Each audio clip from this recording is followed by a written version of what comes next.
জিলহজ মাসের 10 দিন। এই 10 দিন হলো সংক্ষিপ্ত মেহনতের মাধ্যমে ইবাদত কইরা, অল্প ইবাদতের মাধ্যমে আল্লাহর জান্নাত ও আখিরাত নিশ্চিত করার একটা মৌসুম। জিলহজ মাসের 10 তারিখ অনেক দাম। জিলহজ মাসের 10টা দিন, 10টা রাত অনেক দাম। এই 10 রাতের কসম সূরাতুল ফজরে আল্লাহ করেছেন, ওয়াল ফজর ওয়া লায়ালিন আশর। 10টা রাত আইতেছে সামনে, জিলহজ মাসের 1 থেকে 10 পর্যন্ত। এই 10টা রাত্রি সম্মানিত রাত্রি, এর কসম সূরাতুল ফজরে আল্লাহ পাক করেছেন। দিনগুলা এমন দামি, একদিন ইবাদত করলে 1 বছর ইবাদতের সমান। সুবহানাল্লাহ। আগামীকাল বললেন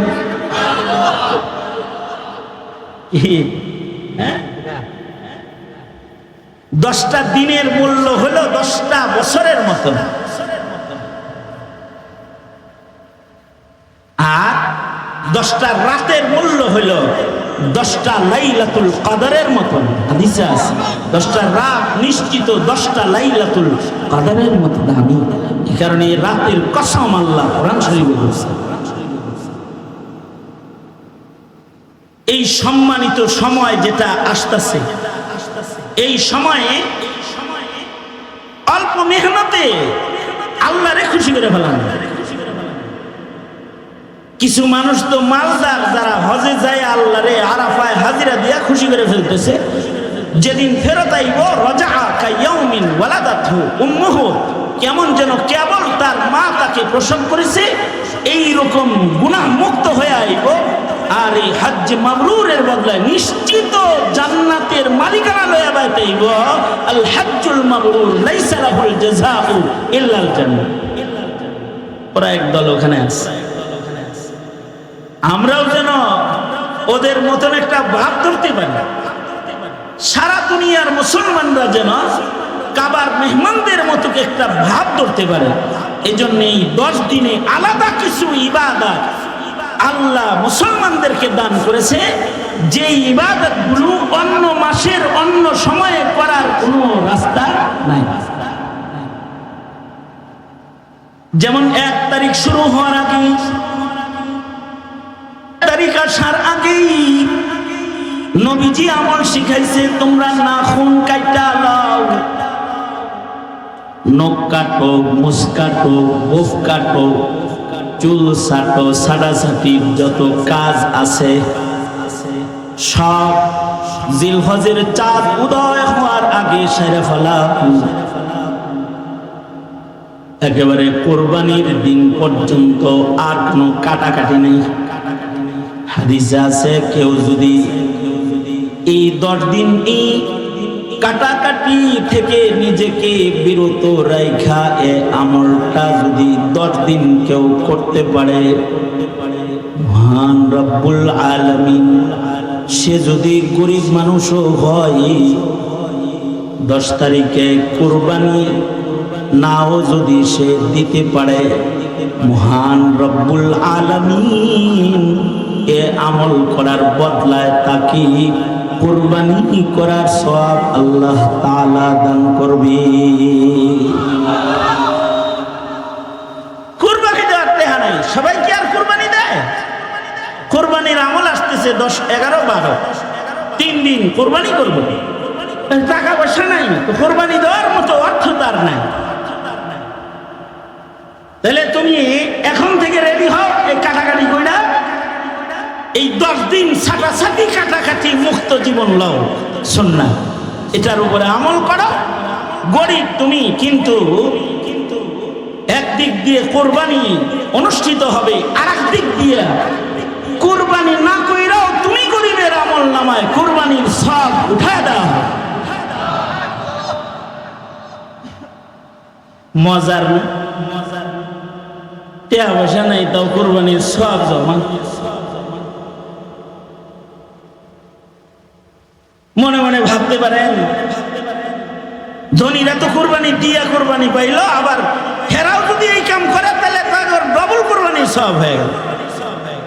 আসলে বিষয়টা হলো কোরবানির সব না, খালি হযরত থানভী বলেছেন আসলে বিষয়টা হলো আল্লাহর প্রিয়দের রং ধারণ করে এই জিলহজ মাসের গুরুত্বপূর্ণ ফরজ ইবাদত যে হাজিরা আদায় করতেছে তাদের সাথে ঘরে বসে বসে নিজের রংকে একটু মিলানোর মেহনত করা। কারণ হাজি যারা হজে গেছে এহরাম কইরা, এরা মক্কায় যে আর এহরামের হালতে কিছু কাটতে পারবো না, চুল কাটতে পারবো না, গোফ কাটতে পারবো না, কোরবানি দিয়া তারপরে মাথা চাষবো। এমনকি সুগন্ধি সাবানও তারা ব্যবহার করে গায়ের ময়লাটা পর্যন্ত দূর করতে পারবে না। এক মুজাহাদার হায়াত, আল্লাহর পাগল আশেকের হায়াত, আশেকের ভাব, প্রেমিকের রং ধরে তারা মক্কায় ঘুরতেছে।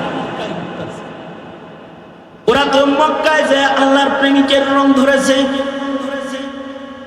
তুমি ঘরে বৈশা বৈশা ওদের মতো একটু তুমিও পাগলের ব্যাট ধরে ফেলাও। চুল কাটলা না, গোপ কাটলা না, উঙ্গুলির সারি বড় হয়ে গেছে, এগুলার প্রতি তোমার খেয়াল নেই। তোমার খেয়াল আল্লাহ পাকের পছন্দের রঙের দিকে। তুমি ওই একটু হাজিদের রঙের সাথে নিজের একটু মিলানোর নিয়ত করে আমলটা সেরা হলো। আর তুমি মনে মনে আল্লাহকে বলতে থাকো, আল্লাহ তোমার মাহবুবদের একটা রং ধরলাম, আমি যে বাপ ধরছি তোমার প্রিয়দের সাথে নিজেকে মিলাইছি। আমি কাবা ঘরে না, আমি নিজের ঘরে, কিন্তু কাবা ঘরের আশেকদের রঙে নিজের রঙিন বানাইলাম। তুমি আমার এই রং কবুল করে তোমার আশেকের দপ্তরে আমার নামও তুমি উঠায় দাও। तेरे महबूब की या रब शबाहत लेके आया हूँ, तेरे महबूब की या रब शबाहत लेके आया हूँ। हकीकत इसको तू कर दे, मैं तो सूरत लेके आया हूँ। हकीकत इसको तू कर दी, मैं तो सूरत लेके आया हूँ। ওগো আল্লাহ, আমি মক্কায় যাইতে পারি নাই, কিন্তু তোমার আশিকদের ভাব ধরছি তো। এই আমলটার ভেতরে এইটা লুকায় আছে। এই আমলটা কারা কারা করবে? শুধু বালেকরা করবে না, না বালেকদেরকেও করানোর আদত করা। মা বাবা নিজের সন্তানকে জিলহজের চাঁদ ওঠার আগে উঙ্গুলি কাটতে দিবে, ছাড়তে দিবে, আর বলবে বাবা আমরা হাজিদের রং ধরবো 10 দিন, শিখাইব। এ তালিম তো এখন আমাদের নাই, নিজেদের মধ্যেও নাই, নিজেদের সন্তানদের ভেতরেও নাই। আমি আমার ঘরে আমার বেবিকে বলেছি, আমার বাচ্চা কাচ্চা যেগুলো আছে, নাতি নাতনি, এই সবগুলার উঙ্গুলি কাটবা, এই চুল মাথা চাইছে দাও এখন, যেন এই 10 দিনের মধ্যে যেন কোনো কাটাকাটি না করে। কারণ আশেকদের একটু ভাব ধরো না, আশেকদের একটু রং নিজের ভেতরে আনো না। তেরে মাহবুব কি ইয়া রব, তেরে মাহবুব কি ইয়া রব शबाहत लेके आया हूँ। तेरे महबूब की या रब शबाहत लेके आया हूँ। हकीकत इसको तू कर दी, मैं तो सूरत लेके आया हूँ। हकीकत इसको तू कर दी, मैं तो सूरत लेके आया हूँ। তাইলে একটা আমল হলো জিলহজ আসার আগে নিজেরে আশিকদের ভাব ধরানোর জন্য প্রস্তুত করে ফেলা। আর একটা আমল হলো জিলহজের 1 তারিখ থেকে 9 তারিখ পর্যন্ত এই 9 দিন দিনের বেলায় রোজার আমল করা। নবীজি কিছু রোজা কখনোই ছাড়তেন না, তার মধ্যে একটা এই 9 দিন লাগাতার রোজা। 9 দিন রোজার দাম কত? 9 বছরের সমান। আল্লাহু আকবার বলেন। এক একটা রোজার মূল্য 1 বছরের সমান। 9 দিন লাগাতার রোজা রাখা কঠিন কাজ। আমার গোটা জীবনে এই সুন্নতের আমল শুধু হাসিনার জেলখানায় করার সৌভাগ্য হয়েছে। হ্যাঁ, জেলখানায় লাগাতার 9 রোজা রাখছে একবারে। বলবেন আর রাখলেন না কেন? মাসালা কি বুঝেন নাই আপনি? আসলে আর রাখার মৌকা হয় নাই আমার, কারণ 2 যুগ হয়ে গেছে আমার বাইতুল্লাহ শরীফের হাজিরি কাজা নাই, আলহামদুলিল্লাহ। এ কারণে সফরের হালতে যে 9 রোজা রাখবো এই মৌকা আমার হয়ে ওঠে না, কারণ সফর তো কঠিন কাজ। সফরের হালতে নফল সুন্নত রোজা তো দূরের কথা, সফরে থাকলে তো ফরজ রোজাও পরবর্তী সময়ে করার রুখসাত আল্লাহ পাক দান করছে। আমার যেহেতু হজের সফর কাজা নেই, হজের সফরে থাকি, সফরের হালতে রোজা রাখার মতো সুযোগ আসে নাই। কিন্তু যেখানে তার কোনো কাম নাই, হাসিনা তো আটকায় রাখছিল ঘরের ভিতরে, এক রুমের ভিতরে, আর কোনো কাম নাই। যে ওই সময় এই 9 রোজা সুন্নতের আমল আল্লাহ তাআলা করাইছে। আপনারা যারা ঘরে থাকেন, হজরে আছেন, আপনারা যারা সফরে নাই, ঘরে আছেন, তো ঘরের ভিতরে এই আমল করে ফেলেন। যাদের কাজ কম তাদের তো বাইরে যাওয়ার দরকার নাই, ছেলে বিদেশ থেকে টাকা পাঠায়, বাইরে বয়ে বয়ে মজা খায়। 9টা রোজা রেখে এক একটা রোজার বদলায় রব্বুল আলামিন 1 বছর রোজা রাখার সব আপনাকে দান করবেন। মা বোনেরা, আপনাদের স্বামীরা কাজ করে, আপনি ঘরে আছেন, তো 9 রোজা রেখে ফেলেন। এক একটা রোজার মূল্য 1 বছর ইবাদত করার সমান।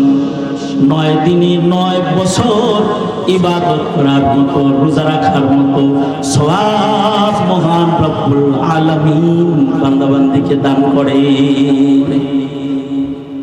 রোজার মাসে লাইলাতুল কদর খুঁজেছেন, কিন্তু সেটা বেতন রাখতে খুঁজে বেড়াইছেন। আর রাসূল এখানে নিশ্চিত করে বলে যে জিলহজের এই 10 রাত, যেটা এই 10 রাত লাইলাতুল কদরের মতন। আল্লাহু আকবার কাবীর, এই লাইলাতুল কদরের মতন। এই কারণে সাহাবায়ে কেরাম এই 10 দিন বেশি বেশি ইবাদত বন্দেগী করতেন। সালাফ খালাফ বুজুর্গরা এই 10 দিনকে ইবাদতের জন্য অক্ষ করে। আর আমগর অবস্থা উল্টা, গরু কিনতে যায় নামাজ বাদ দিয়ে হাটে ঘুরে।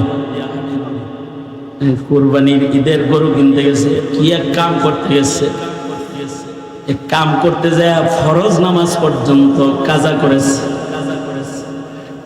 সুন্নত আমল করতে যায় ফরজ ছাড়ছে।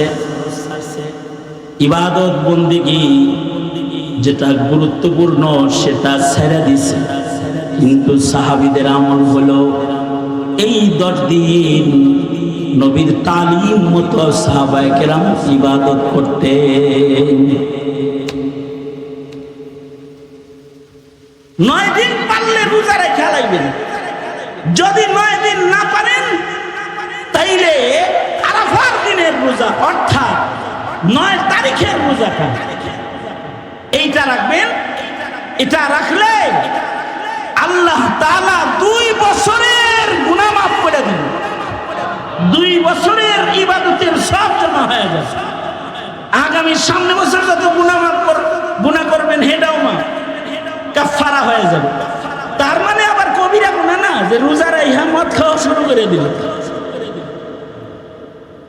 আর আগামী 1 বছরের সগীরা গুনাহ মাফ হয়ে যাবে। আরেকটা গুরুত্বপূর্ণ আমল, যেই আমলটা আমরা আমাদের সন্তানদেরকে, আমাদের ঘরের সদস্যদেরকে শিখাই না, তাই ওরা এটাকে কোনো আমলই মনে করে না। অথচ আইয়ামুত তাশরীকে তাকবীর যদি 5 দিন প্রতি নামাজের পরে একবার করে কেউ না দেয়, তাইলে ওয়াজিব তরকের গুনাহগার হবে। অর্থাৎ 9 তারিখ ফজর থেকে শুরু করে 13 তারিখ আসর পর্যন্ত 5 নামাজের পরে তাকবীর পড়ে পড়ে হাজিরা যে তাকবীর পড়তেছে বাইতুল্লাহতে, ওদের লগে তাকবীর মিলাইতে থাকবে। হাজিরা হজ করতেছে, আল্লাহর নাম জোরে জোরে বলতেছে, আল হাজ্জু ইয়ানি রাফউস সাউতি বিতালবিয়াহ, আল্লাহর নাম লয়ে হাজিরা জোরে জোরে চিল্লাইতেছে, লাব্বাইক আল্লাহুম্মা লাব্বাইক লাব্বাইক লা শারীকা লাক লাব্বাইক ইন্নাল হামদা ওয়ান নি'মাতা লাক ওয়াল মুলক লা শারীকা লাক। ওরা ওখানে আল্লাহর ওয়াহদানিয়ত বলতেছে, আমরা এখানে 5 দিন আল্লাহর বরত্ব বলবো, এটা আল্লাহর বিধান। বালেগ পুরুষ যারা, তারা চিৎকার করে করে জোরে করে আওয়াজ দিয়ে তারা আইয়ামুত তাশরিকের তাকবীর পড়বে। আর বালেগা মহিলা যারা, তারাও তাকবীর পড়বে, কিন্তু ছোট আওয়াজে পড়বে। শুধুই মাত্র 5 বেলার নামাজের পরে তাকবীর সাহাবীরা পড়েন। এই আইয়ামুত তাশরিকের এই 5 দিন মদিনা মক্কার বাজারে গেলে অন্য আওয়াজ পাওয়া যাইতো না, আওয়াজ পাওয়া যাইতো আল্লাহু আকবার আল্লাহু আকবার লা ইলাহা ইল্লাল্লাহ আল্লাহু আকবার আল্লাহু আকবার ওয়ালিল্লাহিল হামদ। এই তাকবীরের আওয়াজ বাজারে গেলেও সাহাবীদের কণ্ঠে উচ্চারিত হতে দেখা যেত। অর্থাৎ মুসলিম সমাজে, মুসলমানের রাস্তায়, মুসলমানের বাজারে আইয়ামুত তাশরিকের তাকবীরের আওয়াজ ঘোরাফেরা করত। আমাদের সমাজে তাকবীরের আওয়াজ নাই, নাস্তিকের আওয়াজ ঘোরাফেরা করে। বরঞ্চ আযানের তাকবীরকেও বন্ধ করার জন্য একদল নাস্তিক আযানের ধ্বনিকে বেশ্যার ধ্বনি বলেও তুলনা করেছে। নাউযুবিল্লাহ। অথচ যদি কেউ আল্লাহর বরত্ব বেশি বলে, অর্থাৎ আল্লাহু আকবার আল্লাহু আকবার, এটা যদি কেউ বেশি বলে, হাকিমুল উম্মত থানভী বলেছেন, যারা আল্লাহু আকবার জবানে বেশি বলে এরা মুওয়াহহিদ, আলিশান দরজার তাওহীদবাদী হয়। এরা এদের গর্দান দুনিয়ার কারোর কাছে কখনো নত করে না। দেখেন না ফিলিস্তিনিরা, ওরা ইসরায়েলের কাছে মাথা নত করে না, মরে কিন্তু ওদের গর্দান নত হয় না, কারণ ওরা তাকবীরওয়ালা। আল্লাহু আকবার জোরে করে বলেন। আর তো আমরা হলো মার খাওয়ালা, আর ওরা হলো তাকবীরওয়ালা। মুসলমান মুমিন হবে তাকবীরওয়ালা। জোরে তাকবীর উচ্চারণ করার ক্ষমতাও নাই, শিক্ষাও নেই। এমনকি আইয়ামুত তাশরিকের তাকবীরের পরীক্ষা যদি নেন, আপনারা যেহেতু উজানির অলি বুজুর্গদের মেহনতের জমিনের সন্তান, আপনাদের হিসাবটা ভিন্ন, কিন্তু বাংলাদেশে সব জায়গায় একুরেট পরীক্ষা নিলে আইয়ামুত তাশরিকের তাকবীর বলতে পারে। আমার তো মনে হয় এমন মুসলমান শুদ্ধ করে তাকবীর দিতে পারে, এই 20% বের করা কঠিন হয়ে যায়। শুধু নামাজি ছাড়া, বেনামাজিরা তো কলমাই জানে না। কি কি কি ঠিক আস্তে করে বলেন, ঠিক কি জোরে আওয়াজ করে বলেন, আরো জোরে করে বলেন। আমি জানি না যুব সমাজ তোমরা যারা আছো, তোমাদেরও তাকবীর ঠিকঠাক মতো হয় কি হয় না।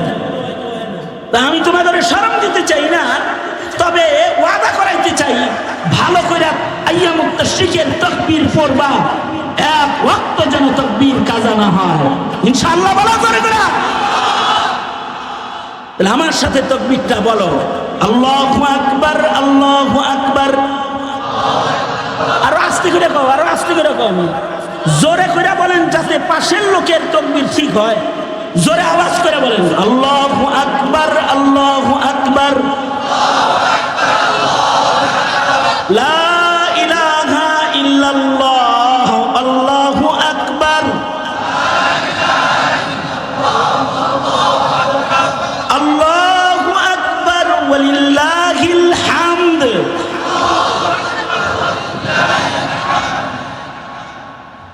এর চাইতে জোরে পারেন? এর চাইতে জোরে পারেন না?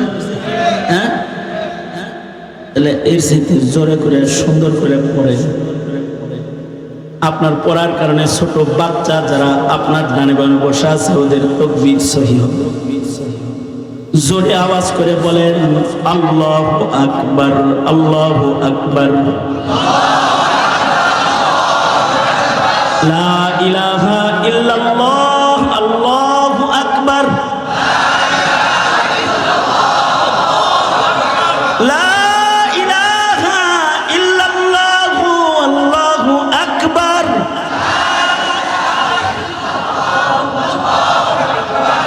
কয়েক মিনিটের জন্য নুরানিতে ভর্তি হলেন, তাই কি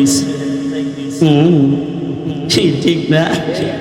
কয়েক মিনিটের জন্য একটু নুরানিতে ভর্তি হয়ে যান। জোরে আওয়াজ করে চিৎকার করে বলেন লা ইলাহা ইল্লাল্লাহ, আল্লাহু আকবার,